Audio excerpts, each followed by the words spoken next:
लोग आज हराम से नहीं बचते। हालांकि हमारे सहाबा अबू बकर सिद्दीक रज़ियल्लाहु ताला अन्हु का एक वाकया है कि उनका गुलाम एक खाने का लुकमा उनको खाने दिया और वो भूख की वजह से खा लिए।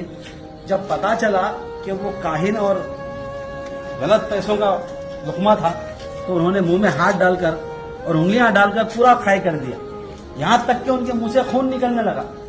मगर आज हम मुसलमान हराम के करोड़ों अरबों रुपए खा लेते हैं, मगर हमारे दिल में जरा भी अल्लाह का खौफ नहीं आता। वो लोग जो थे वो इसलिए हुकूमत करने के काबिल थे क्योंकि उनका अमल था।